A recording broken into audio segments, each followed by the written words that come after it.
Shalom, selamat malam sahabat terkasih. Puji dan syukur kita haturkan kepada Tuhan kita atas kasih karunia-Nya, atas rahmat-Nya. Kita pada malam hari ini, kita dilayakkan, kita dimampukan untuk bersekutu bersama, untuk berdoa bersama di hari keempat ini, hari persiapan kita menjelang Pentakosta nanti. Mari sahabat terkasih, pada malam hari ini kita mau siapkan hati kita mau siapkan pikiran kita, dan kita percaya tidak ada tempat lain yang lebih indah selain kita duduk diam di bawah kakinya. Mari kita siapkan hati kita sebelum kita mau doa pembukaan. Mari kita mau melantunkan lagu Lebih Baik Satu Hari. Lebih baik satu hari di pelataran-Mu daripada 1000 hari di tempat lain. Memuji-Mu, menyembah-Mu, Kau Allah yang hidup, dan menikmati semua kemurahan-Mu. Lebih baik satu hari di pelataran-Mu daripada 1000 hari di tempat lain. Memuji-Mu, menyembah-Mu, Kau Allah yang hidup, dan menikmati semua kemurahan-Mu, dan menikmati semua kemurahan-Mu. Mari kita satukan hati kita. Kita mau berdoa. Dalam nama Bapa dan Putra dan Roh Kudus. Amin. Selamat malam Allah Bapa, Allah Putra dan Allah Roh Kudus. Betapa kami sangat bersyukur Tuhan. Betapa kami sangat berterima kasih atas kasih karunia-Mu, atas rahmat-Mu yang senantiasa baru di dalam hidup kami. Terima kasih Tuhan atas penyertaan-Mu dari pagi, siang, sore hingga malam ini Tuhan. Tuhan, mari Tuhan, pimpin kami Tuhan. Kami mau serahkan pada malam hari ini tubuh, jiwa, roh kami. Biarlah kiranya Roh-Mu sendiri yang menguasai kami.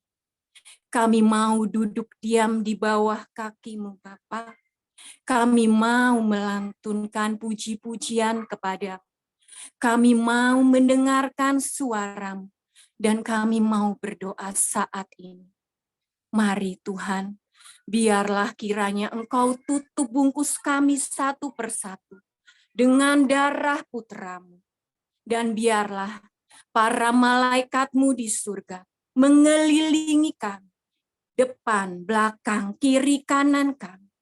Biarlah para malaikat berkemah untuk mengelilingi kami di saat kami mau memuji dan menyembah.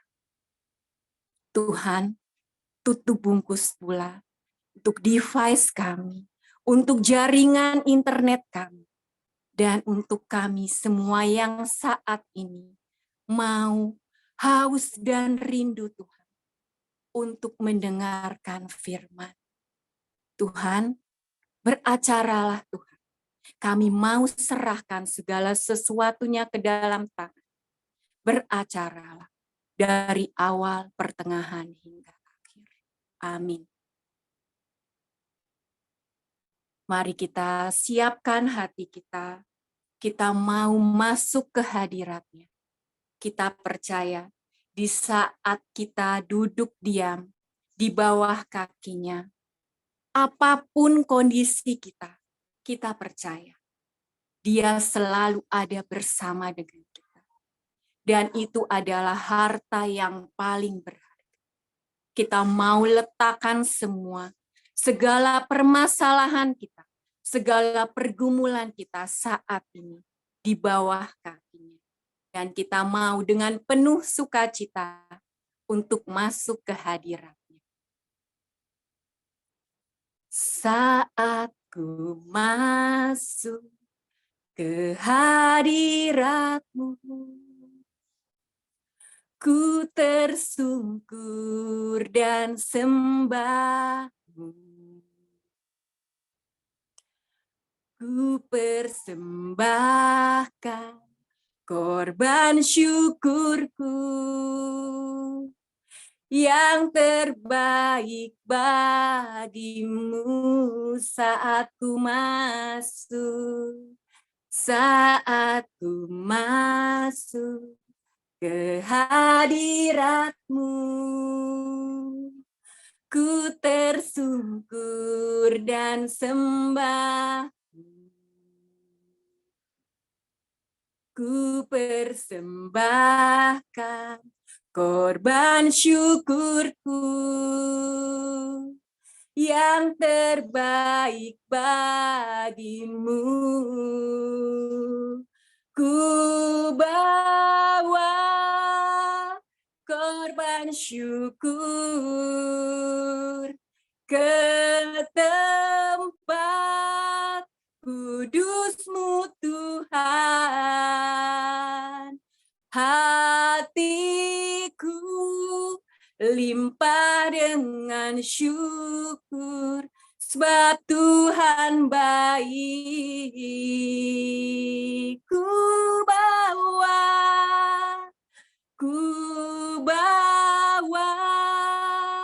korban syukur ke tempat kudus-Mu Tuhan. Hatiku limpah dengan syukur, sebab Tuhan baik. Oh, sebab Tuhan baik. Oh, sebab Tuhan baik. Saat ku masuk ke hadirat-Mu, ku tersungkur dan sembah. Ku persembahkan korban syukurku yang terbaik bagimu. Ku bawa korban syukur ke tempat kudus-Mu Tuhan. Hatiku limpah dengan syukur, sebab Tuhan baik. Oh, oh, sebab Tuhan baik. Oh, sebab Tuhan baik. Benar Tuhan, kami mau bawa Tuhan saat ini, malam hari ini, rasa syukur kami. Bukan karena kondisi kami baik-baik saja Tuhan. Karena apapun kondisi kami yang Engkau izinkan terjadi atas hidup kami, Engkau mempunyai rencana yang indah di dalam hidup kami. Engkau memegang kendali atas hidup kami. Dan kami mau percaya, kami mau berkata, sebab Tuhan baik. Tuhan, kami mau masuk lebih dalam lagi Tuhan. Untuk masuk dalam hadirat-Mu. Biarlah roh kami bersatu dengan roh-Mu. Roh-Mu sendiri. Roh-Mu yang kudus.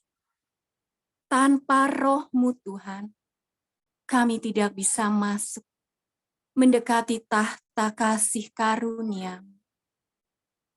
Saat ini, kami mau undang Allah Roh Kudus untuk memenuhi hati kami saat ini malam hari.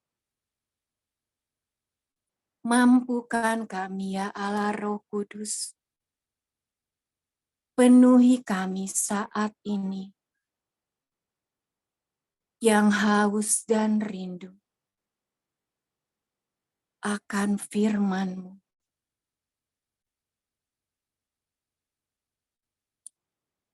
Allah Roh Kudus,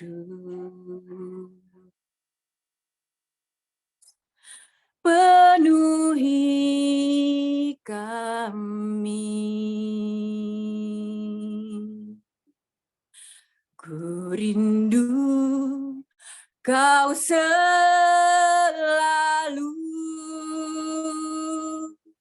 dalam hidupku.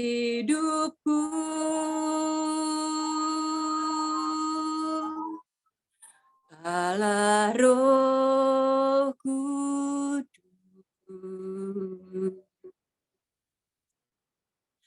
ubah hatiku,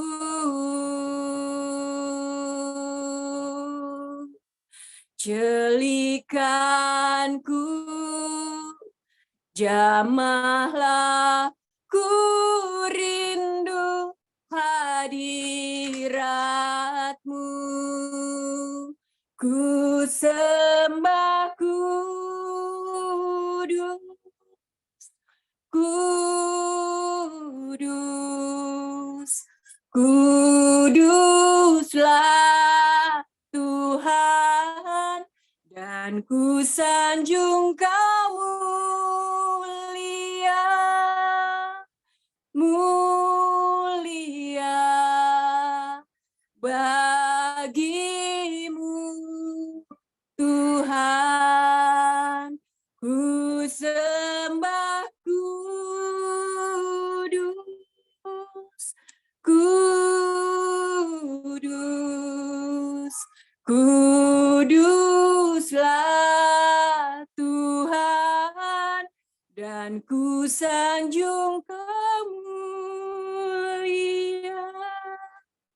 mulia bagimu Tuhan.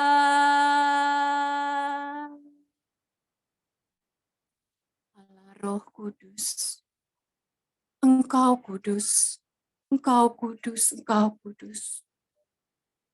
Tuhan, bersihkan hati kami Tuhan. Sucikan hati kami. Ampunilah segala dosa-dosa kami. Layakkanlah kami untuk menghampiri tahta kasih karunia-Mu, untuk menyembah-Mu. Mari sahabat terkasih, kita dengan kesungguhan hati kita, dengan kerendahan hati kita Kita mau mendekati tahtanya. Kita mau sekali lagi melantunkan. Allah Roh Kudus, penuhi kami. Ku rindu Kau selalu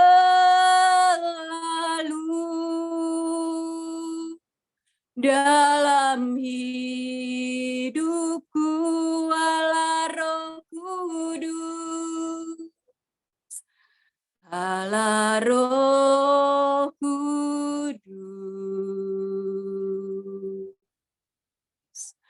ubah hatiku,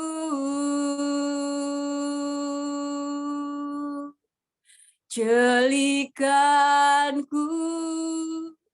jamahlah ku rindu hadirat-Mu, ku sembah Kudus, Kudus, Kuduslah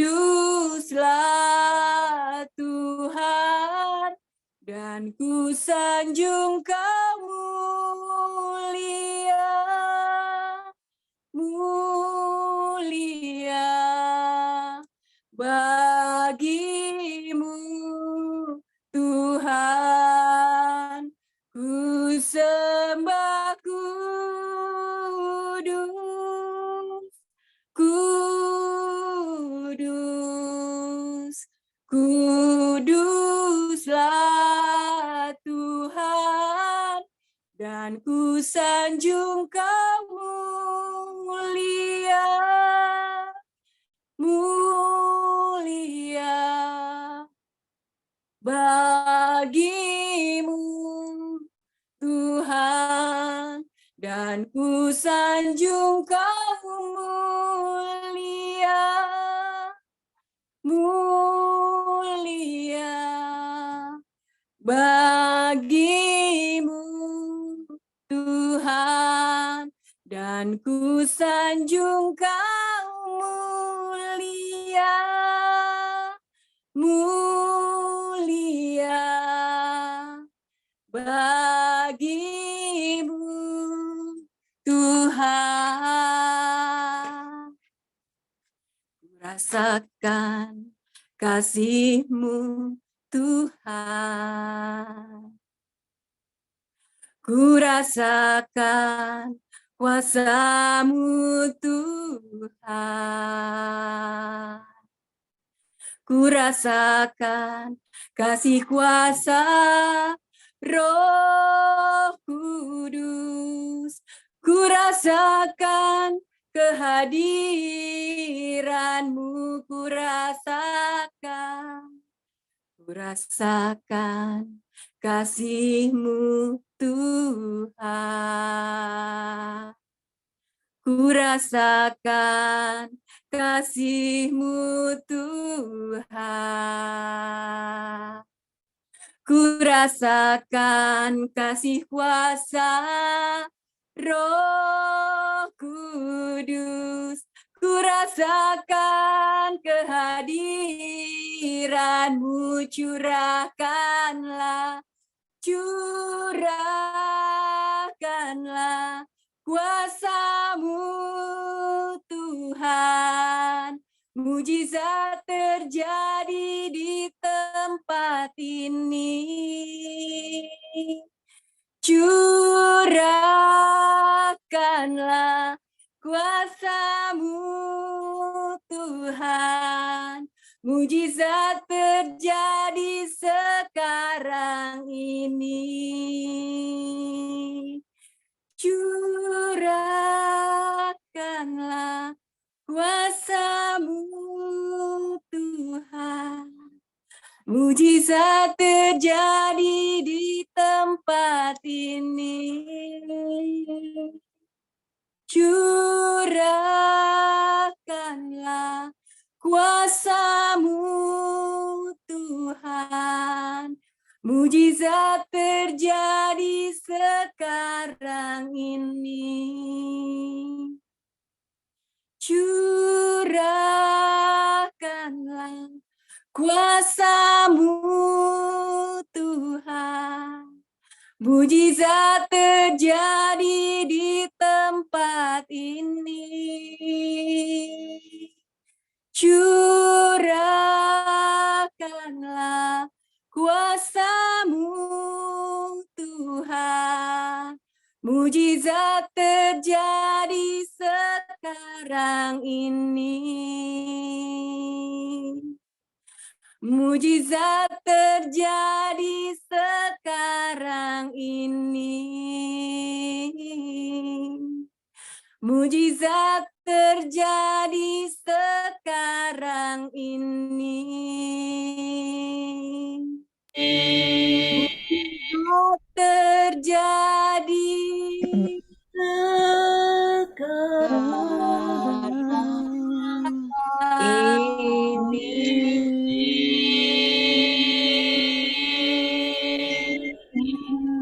Kami sembah Tuhan, kami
tinggikan nama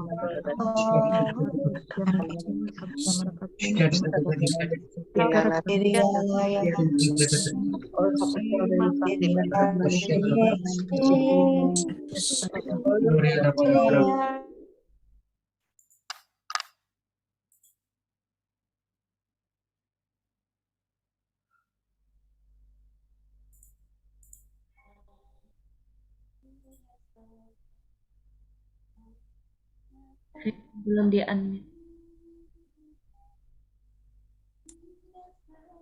Tuhan, terima kasih Tuhan atas lawatan-Mu pada malam hari ini.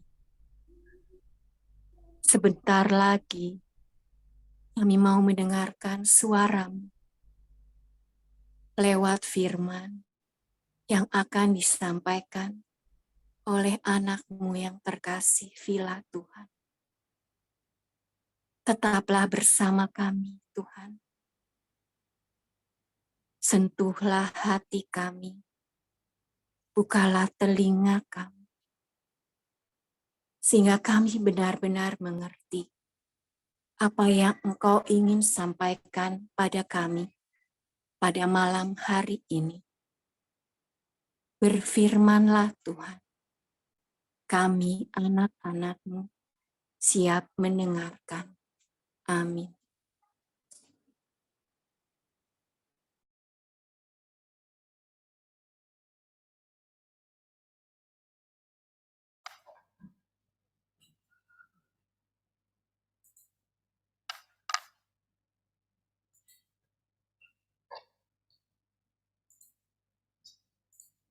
Shalom, selamat malam semuanya. Malam ini kita akan berbicara dengan tema Jangan Mendukakan Roh Kudus. Kita buka dari Efesus 4 ayat 30 sampai 32. Efesus 4, 30 sampai 32. Dan janganlah kamu mendukakan Roh Kudus Allah, yang telah memateraikan kamu menjelang hari penyelamatan. Segala kepahitan, kegeraman, kemarahan, pertikaian, dan fitnah hendaklah dibuang dari antara kamu. Demikian pula segala kejahatan.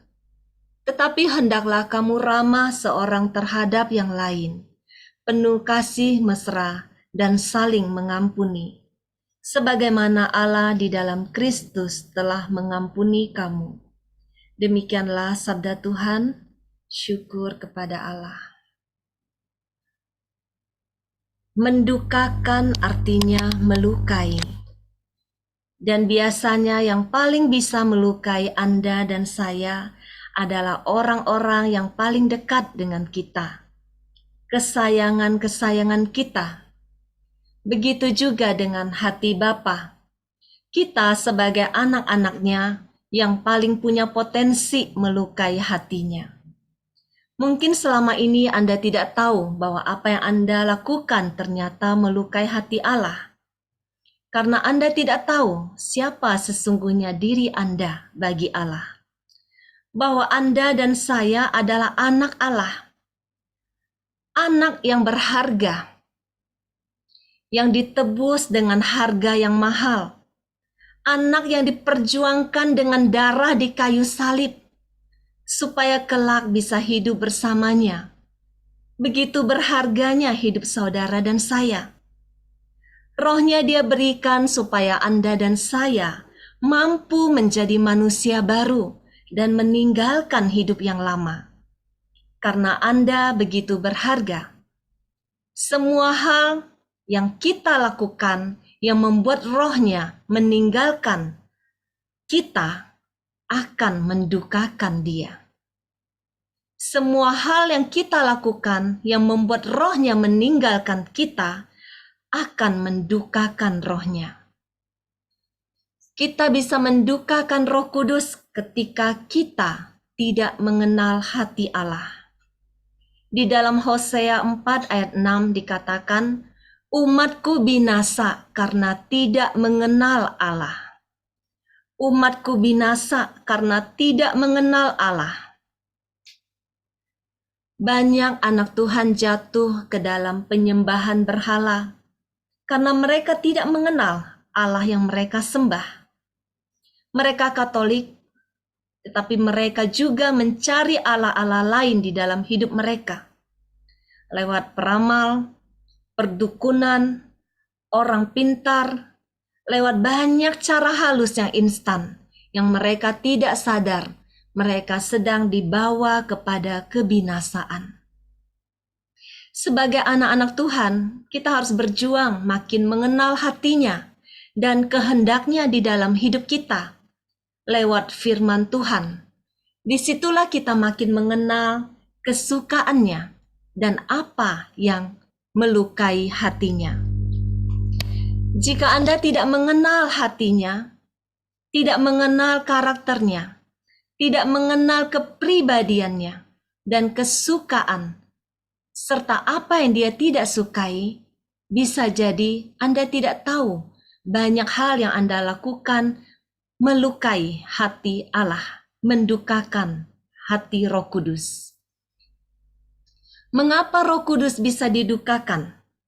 Karena dia adalah Roh Allah itu sendiri. Dia adalah Roh Bapa, Roh Yesus. Dia bukan kekuatan atau power, tapi dia seorang pribadi yang diberikan Yesus untuk kita. Roh Kudus itu pribadi. Dia Allah yang hadir ketika kita memuji dan menyembah Dia. Ketika kita datang misa di gereja, Dia Allah Roh Kudus yang hadir di dalam gereja. Dia pribadi yang memiliki hati. Saya sering ketika ke gereja di saat misa, saya kadang sedih kalau saat melihat orang-orang gak bisa lepas dengan handphonenya selama 1,5 jam. Misa itu paling lama 1,5 jam. Tetapi masih banyak orang main handphone di dalam gereja. Mungkin ada yang masih jualan online, ada yang buka medsos. Kadang di saat misa berjalan ada yang masih main game. Lebih menyedihkan lagi, mereka bukan anak-anak. Mereka orang dewasa.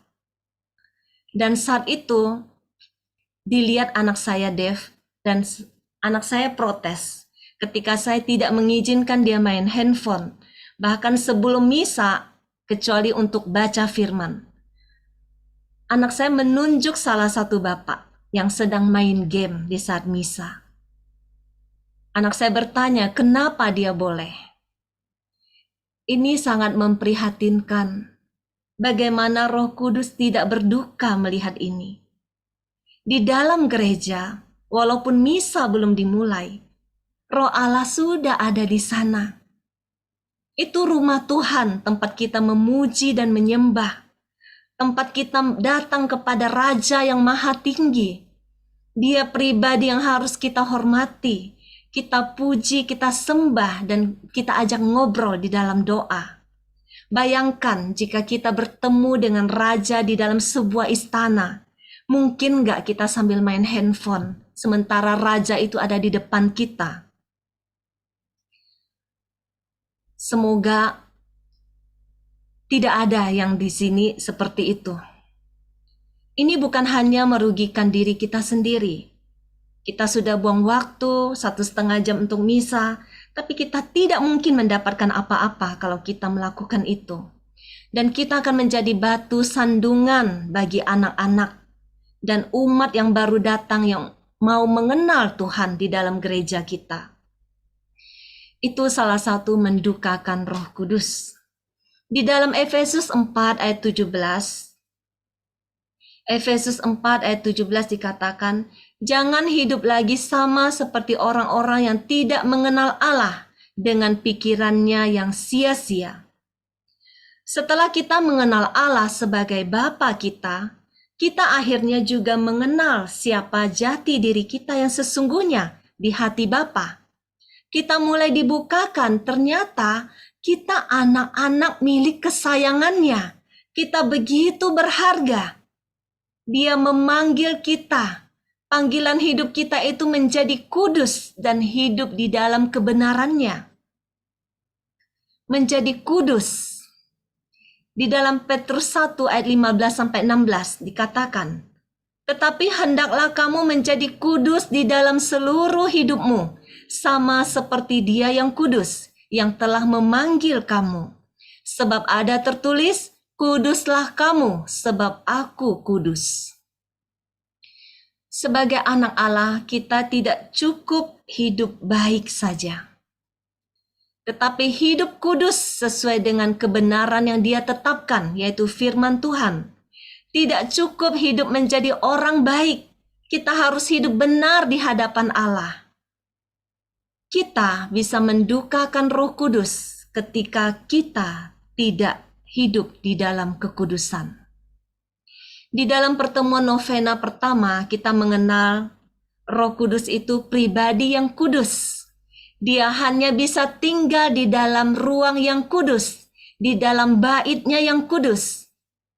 1 Korintus 3 ayat 16 mengatakan, Tidak tahukah kamu bahwa kamu adalah bait Allah dan bahwa Roh Allah diam di dalam kamu? Roh Allah diam di dalam kamu. Rohnya ingin selalu tinggal di dalam baitnya, yaitu tubuh kita. Supaya apa? Dia ingin memastikan kita tidak binasa. Dia ingin selalu ada di dalam kita, menuntun kita di dalam jalan dunia ini, sehingga kita selamat, supaya kita tidak binasa. Karena dengan rohnya lah kita mampu berjalan untuk sampai kepada tujuan. Dalam 1 Korintus 6 dikatakan 17-18, 1 Korintus 6, 17-18 berkata, tetapi siapa yang mengikatkan dirinya pada Tuhan menjadi satu roh dengan Dia. Siapa yang mengikatkan dirinya pada Tuhan menjadi satu roh dengan Dia. Kita menjadi satu roh dengan Allah. Ayat selanjutnya dikatakan, jauhkanlah dirimu dari percabulan. Setiap dosa lain yang dilakukan manusia terjadi di luar dirinya. Tetapi orang yang melakukan percabulan berdosa terhadap dirinya sendiri. Mencemari bait sucinya dengan percabulan, berdosa kepada diri sendiri. Karena dosa ini memisahkan kesatuan roh kita dengan roh Allah. Membuat kita kehilangan milik kita yang paling berharga, yaitu roh Allah. Kehilangan roh Allah artinya kita kehilangan hidup. Karena itu, dosa percabulan disebut dosa terhadap diri sendiri. Rohnya berduka dan meninggalkan kita di saat kita jatuh ke dalam dosa. Saat itulah musuh bisa masuk untuk mencuri, membunuh, dan membinasakan hidup kita. Musuh selalu berjuang supaya roh Allah tidak tinggal di dalam diri kita. Dia membujuk kita untuk mencemari, mengotori, menodai bait Allah, yaitu tubuh kita, pikiran kita, hati kita. Dengan mencemari bait Allah melalui ketidakmurnian, ketidaksopanan, pemuasan diri, hiburan-hiburan yang tidak sehat, minum-minum, judi, dan kecanduan lainnya. Itu semuanya mendukakan Roh Kudus. Ketika kita mendukakan Roh Kudus, kita terpisah dari rohnya. Rohnya tidak bisa tinggal satu ruang dengan dosa. Walaupun kita melakukan 5 senjata setiap hari, tetapi tanpa menjadi pelaku firman, kita tidak hidup di dalam kekudusan. Hidup di dalam kecemaran, hawa nafsu itu sangat mendukakan Roh Kudus. Rohnya yang kudus tidak bisa memaksakan diri untuk tinggal tetap di dalam diri kita.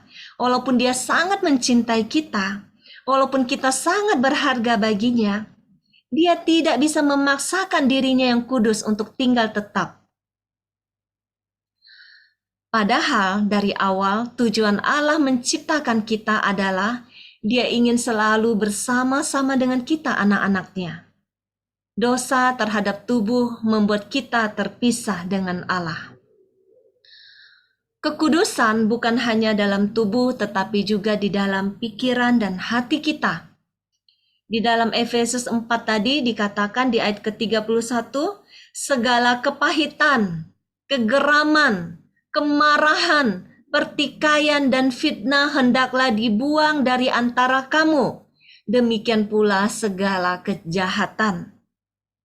Hati yang pahit, yang penuh dengan luka batin, yang tidak mau mengampuni, penuh dengan kemarahan, tidak akan bisa menjadi ruang bagi Roh Kudus tinggal. Rohnya berduka saat tidak mendapat tempat tinggal di hatimu. Saya pernah mengalami beberapa tahun lalu saat saya masih berjuang meninggalkan manusia lama saya. Saat itu awal-awal RPH mau dimulai.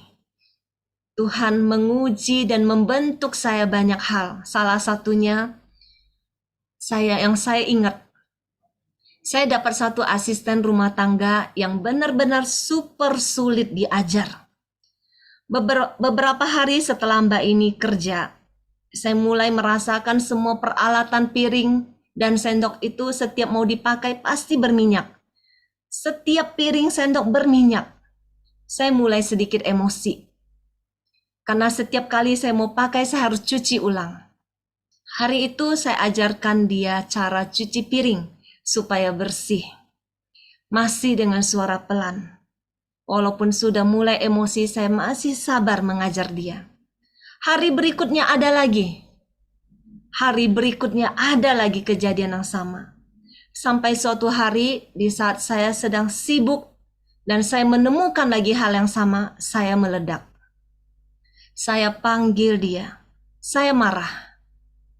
Saya merasa saya dikerjain sama asisten ini dan yayasannya. Saya tanya dia, kamu tahu nggak job desk apa sebagai asisten rumah tangga? Kamu tahu nggak caranya cuci piring? Pernah nggak cuci piring di rumah? Dengan nada yang sangat-sangat marah, emosi. Saya sudah ajarin berkali-kali, tapi dia ulang-ulang. Itu yang saya rasakan. Dan saya merasa dia sengaja memancing saya untuk marah. Saya kesal karena saya merasa cuci piring itu hal yang mudah.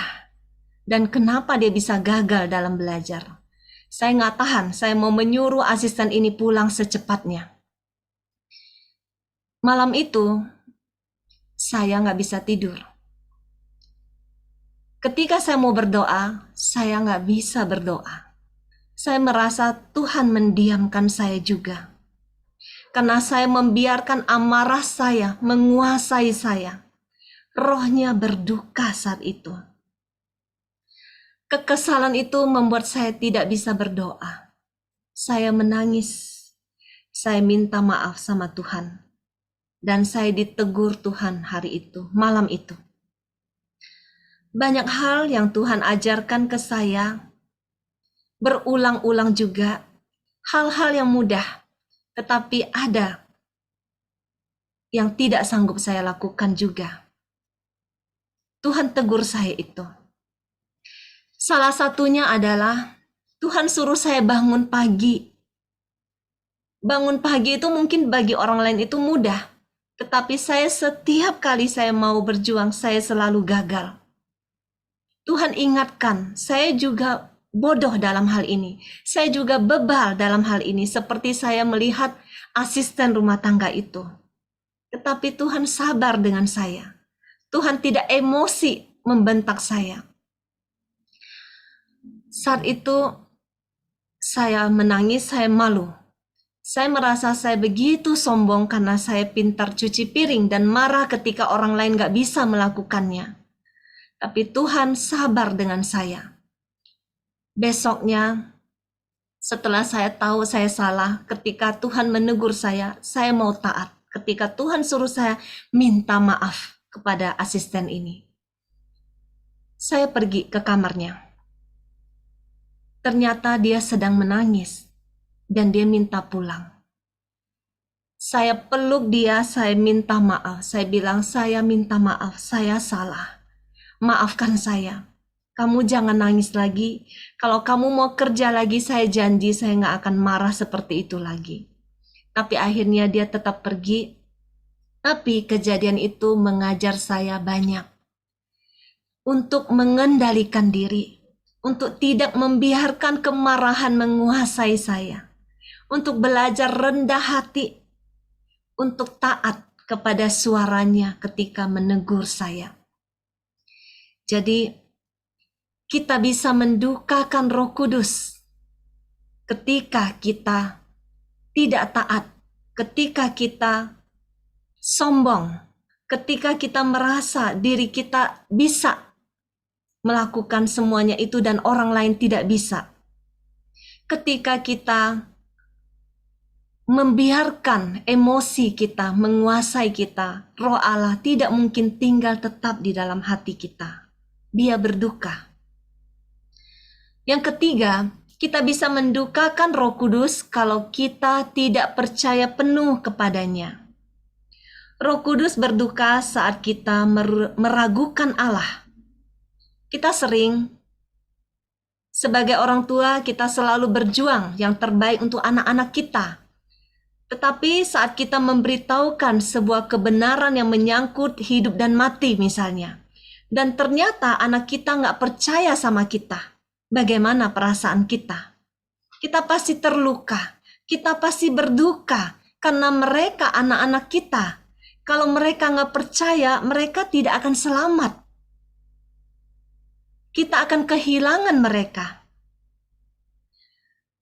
Begitulah gambaran jika kita sebagai anak-anak Allah, ketika kita tidak percaya kepada Bapa kita, ketika kita ragu akan janji-janjinya, ketika Bapa sudah merencanakan segala yang terbaik di dalam hidup kita, dan kita menaruh curiga kepadanya. Contoh, di saat cobaan hidup datang, kita merasa Tuhan seperti diam dan tidak menolong kita. Saya juga pernah mengalami ini. Padahal kita kalau mau lihat ke belakang, sudah begitu banyak perbuatan baik yang sudah Tuhan lakukan. Tapi saat datang lagi pencobaan yang baru, kita akan komplain lagi, di mana Tuhan? Kenapa Tuhan nggak menolong? Masih adakah Tuhan? Kita tidak tahan ketika diproses di dalam pencobaan hidup. Padahal kita dicobai, kita diizinkan di dalam pencobaan itu untuk dimurnikan. Bagaimana respon hati kita saat kita dicobai? Disitulah Tuhan melihat hati kita yang sesungguhnya. Apakah kita tetap percaya kepadanya? Saya pernah sharingkan juga di sesi RPH ketika saya datang kepada Tuhan dengan hati yang bersungut-sungut. Tuhan ingatkan kepada saya. Saya tahu Tuhan saat itu pasti sangat-sangat sedih. Karena saya komplain. Saya merasa Tuhan tidak ada.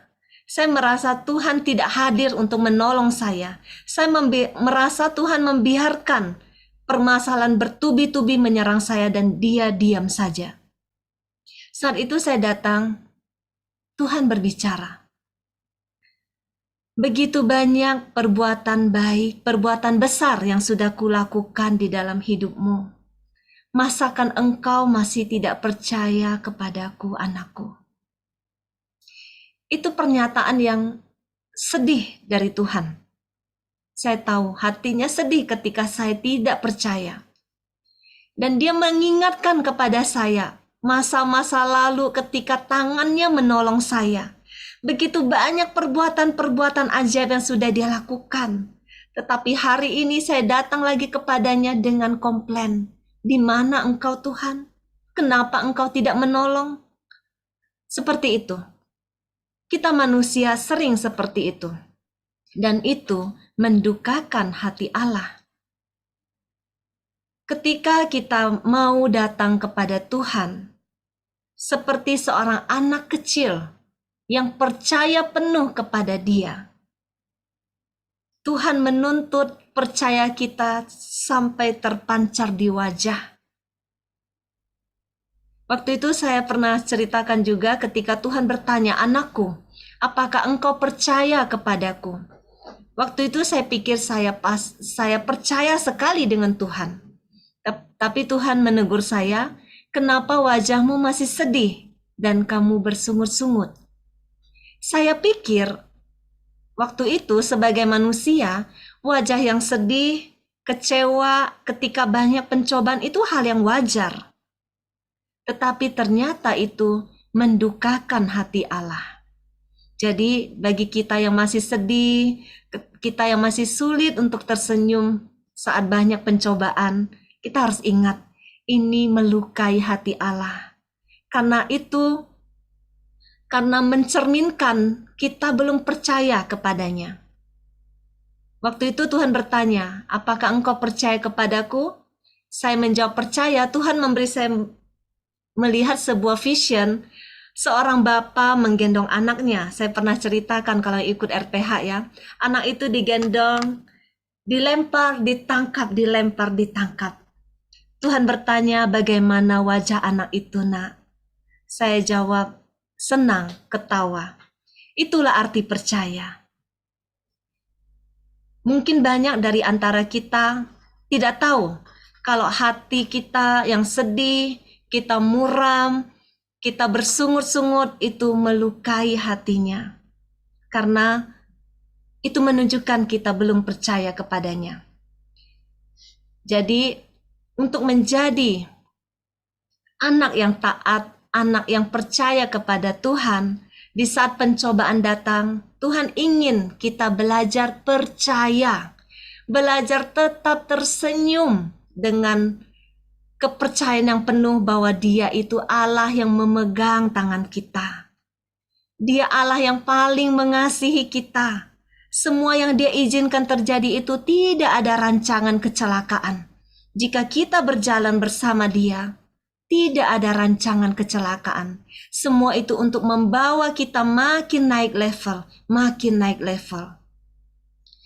Sekarang kita masuk ke dalam contoh respon yang memberontak.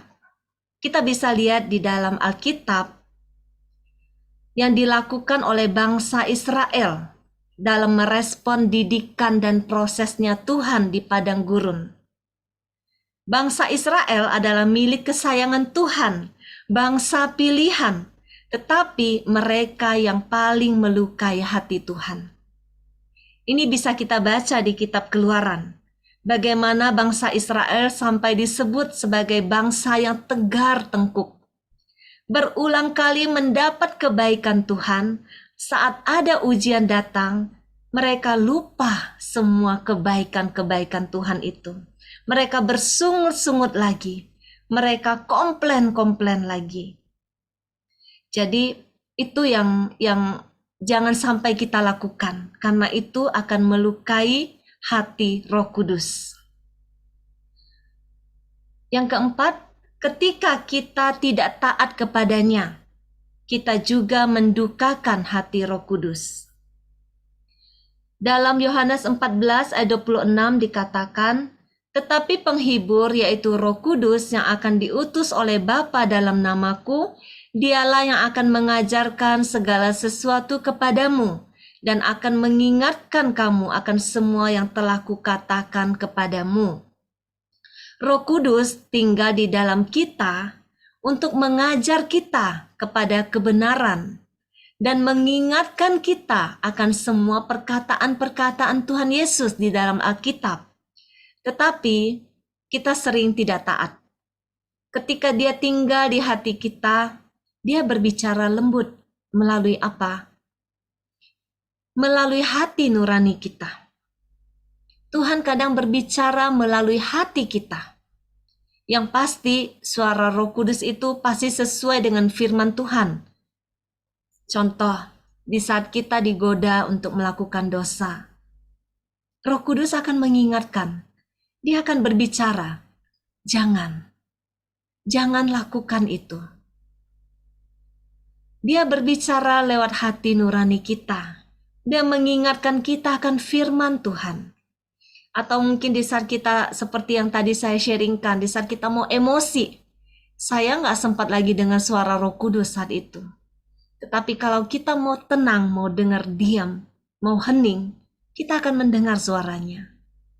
Tenanglah, jangan marah, jangan emosi, tenanglah. Pasti ada suara seperti itu.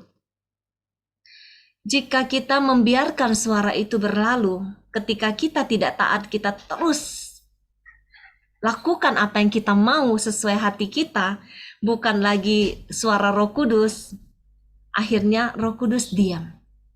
Ketika kita tidak taat, Roh Kudus akan diam. Roh Kudus tidak akan pernah memaksa kita. Ketika Dia diam, Dia berduka.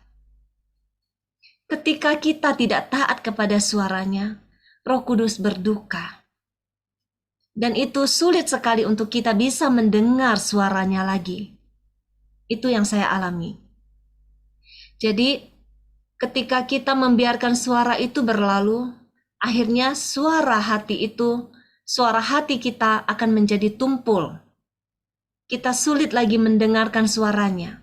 Itu ada di dalam Efesus 4 ayat 19.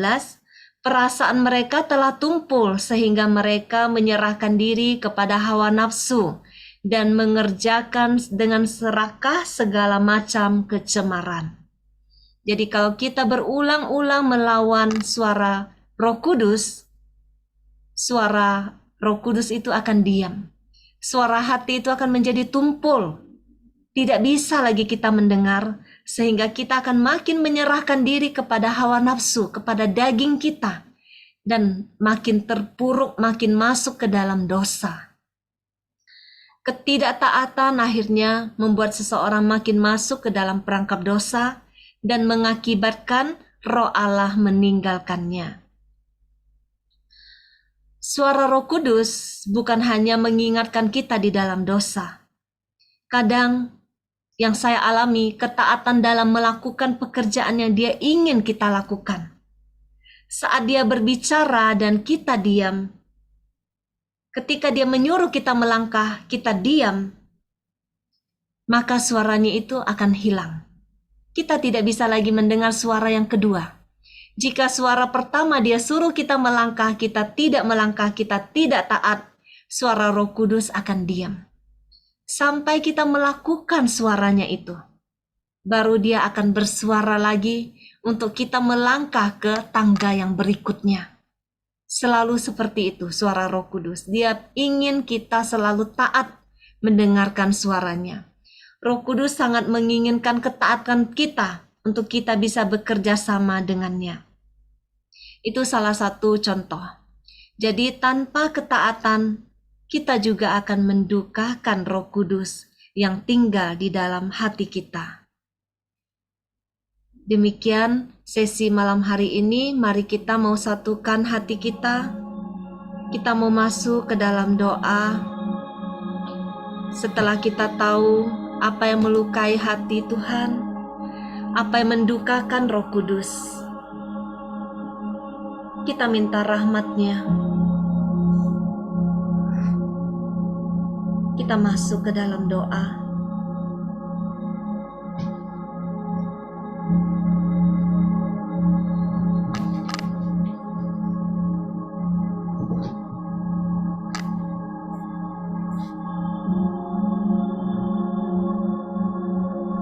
Kita pejamkan mata kita.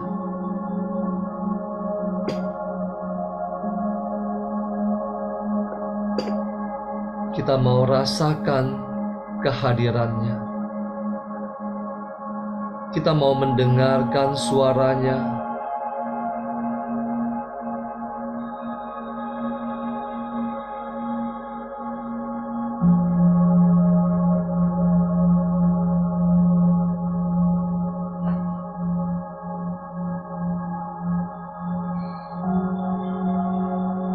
Terima kasih Bapa, Putra, dan Roh Kudus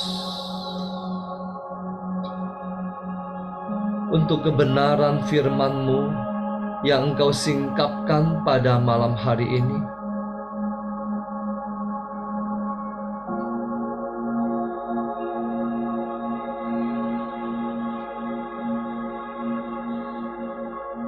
Engkau mengingatkan kami betapa sering kami mendukakan Engkau.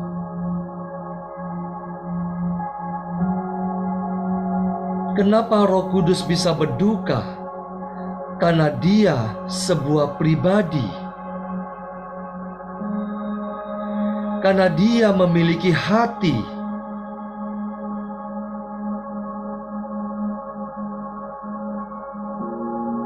Dia bisa bergembira. Dia juga bisa berduka cita.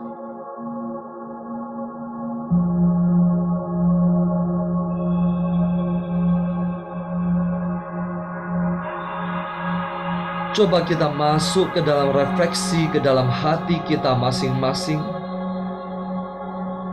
Betapa sering kita telah mendukakan Roh Kudus.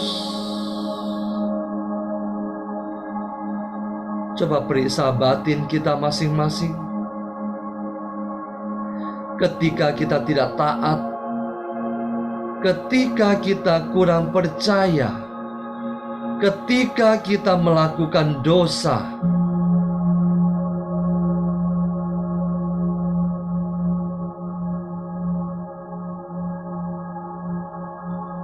Betapa sering kita mendukakan Roh Kudus.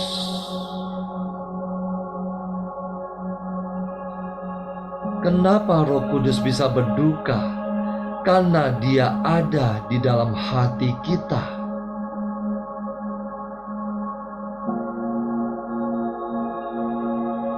Dia merasakan setiap apapun juga yang kita lakukan, bahkan yang kita pikirkan di dalam hati kita.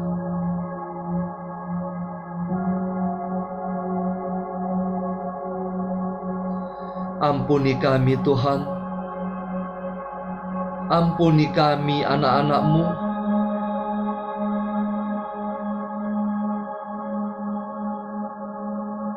Roh Kudus tinggal tetap di dalam hati kami, tetapi kami memperlakukan Dia sesuka hati kami. Roh Bapa dan Putra tinggal di dalam hati kami, tetapi kami berlaku seolah-olah Dia tidak ada. Kami mendukakan Dia. Ampuni kami Tuhan pada malam hari ini.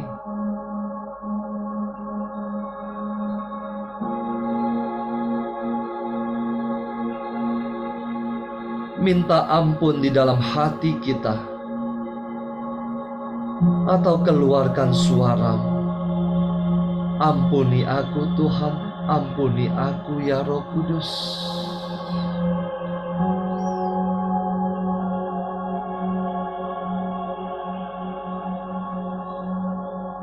Malam ini akan menjadi permulaan yang baru. Kami tidak akan lagi mendukakan Engkau. Kami ingin menyenangkan hati-Mu, menyenangkan-Mu setiap saat. Kami ingin percaya kepada-Mu sepenuh-penuhnya. Kami ingin taat kepada-Mu. Apapun yang Engkau pesan, kami lakukan.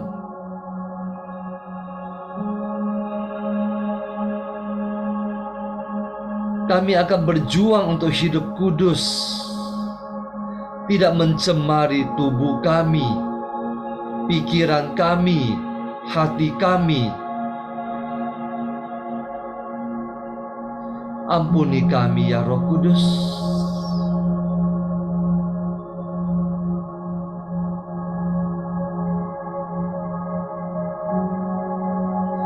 Ketika kami mendukakan Engkau, Engkau tidak bisa berkarya di dalam diri kami. Ketika kami mendukakan Engkau, suara Yesus tidak sanggup lagi kami dengar.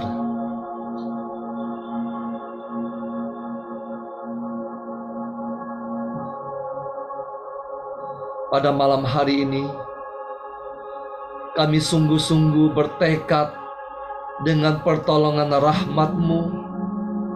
Kami ingin hidup kudus. Kami ingin menyenangkan hati-Mu, hanya menyenangkan hati-Mu.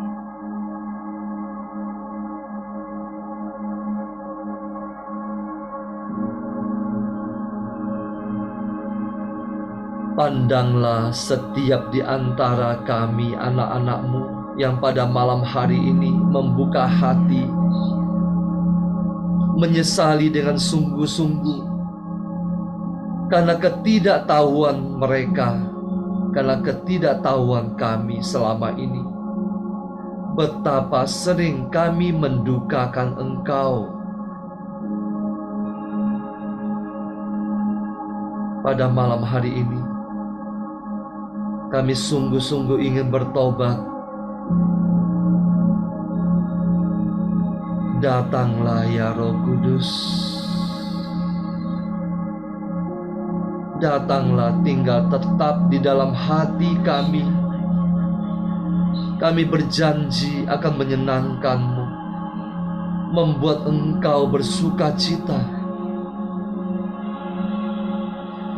Seperti seorang kekasih yang berjuang untuk menyenangkan hati kekasihnya. Ini kami Tuhan. Ini kami Tuhan.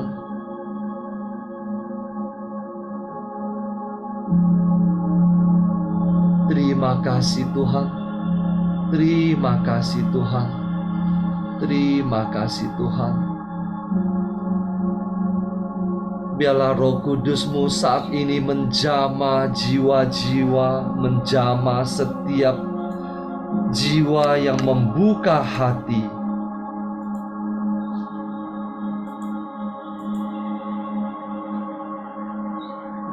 Jamalah kami. Jamalah setiap jiwa yang sungguh-sungguh membuka hati, ingin menyenangkan Engkau.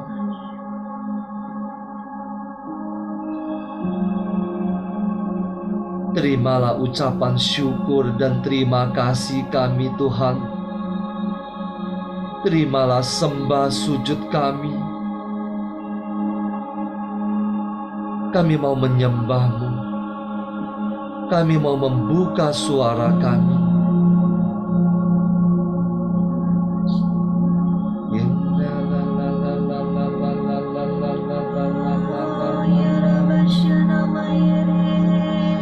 Kami mau menyenangkan hati-Mu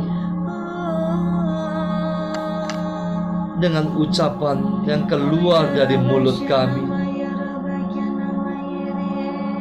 Mari angkat suaramu, sembah Dia. Jangan lagi mendukakan hatinya.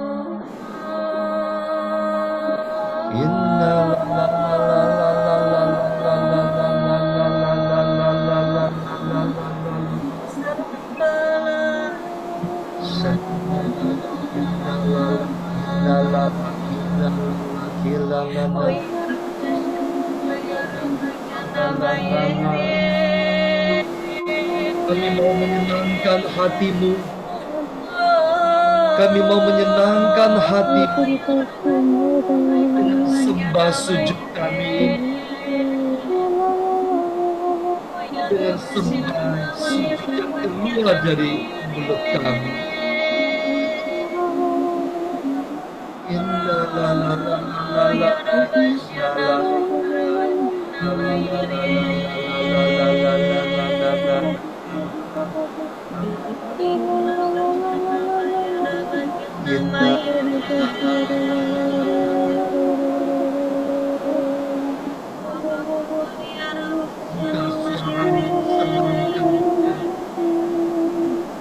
Senangkan hatinya dengan sembah sujud.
Haleluya.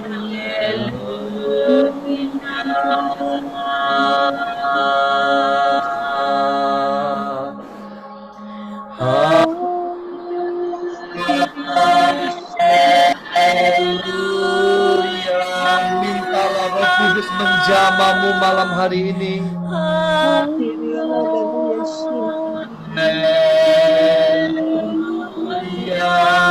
Jama anak-anakmu Tuhan. Haleluya.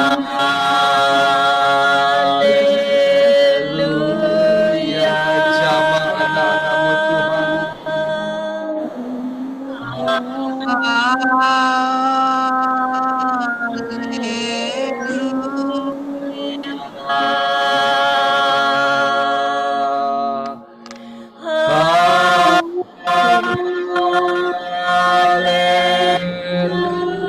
Haleluya.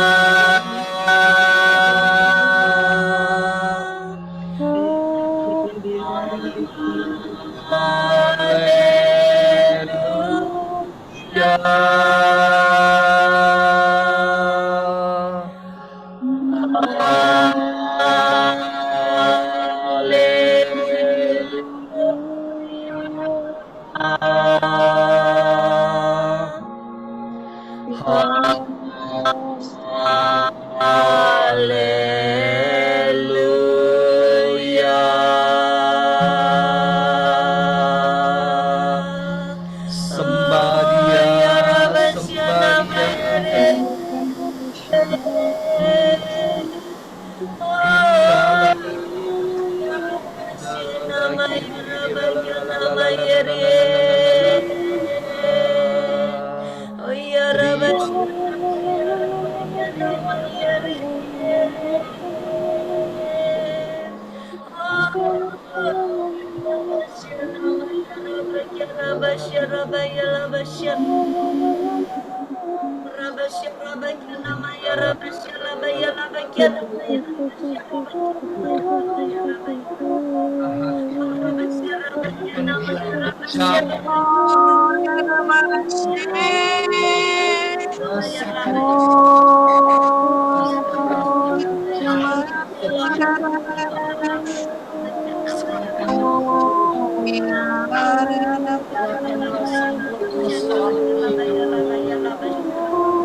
Percayalah ambil alih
semua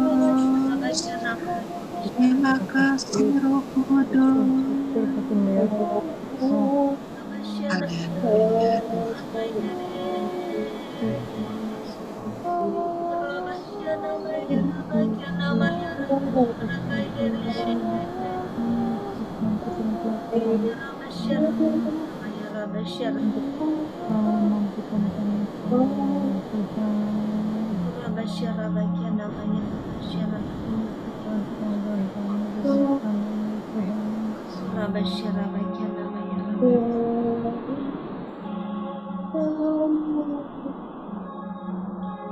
Rasakan kehadirannya di dalam setiap tarikan nafasmu.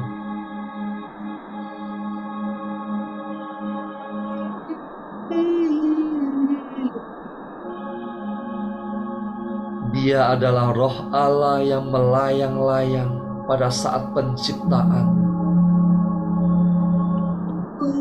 Dan juga roh yang sama saat ini melayang-layang sekeliling. Rasakan indahnya malam ini. Rasakan dan nikmati indahnya malam hari ini. Dia yang sanggup mengubah hidupmu. Dia yang sanggup menyelesaikan persoalanmu. Tidak ada yang terlalu besar baginya. Dia yang sanggup menciptakan hati yang baru. Dia yang sanggup mengubah suamimu, mengubah istrimu, mengubah anak-anakmu. Dia yang sanggup mengubah persoalan hidupmu.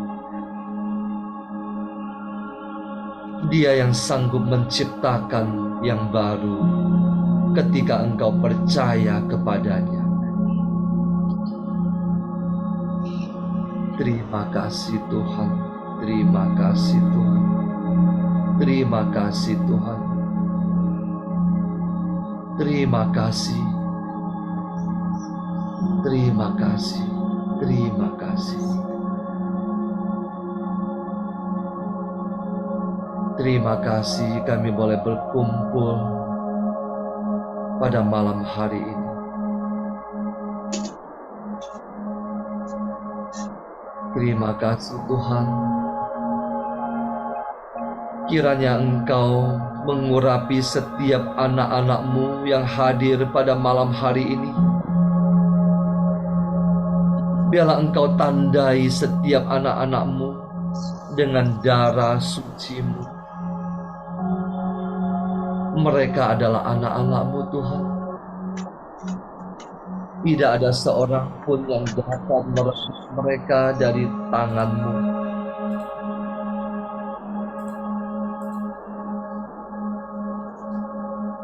Meteraikan juga mereka Tuhan dengan Roh Kudus-Mu. Meteraikan mereka. Terima kasih Bapa, Putra, dan Roh Kudus. Di dalam nama Yesus, di dalam nama Yesus, kami berdoa dan mengucap syukur dan berterima kasih untuk indahnya malam ini. Amin. Dalam nama Bapa dan Putra dan Roh Kudus. Amin. Mari kita berfoto bersama.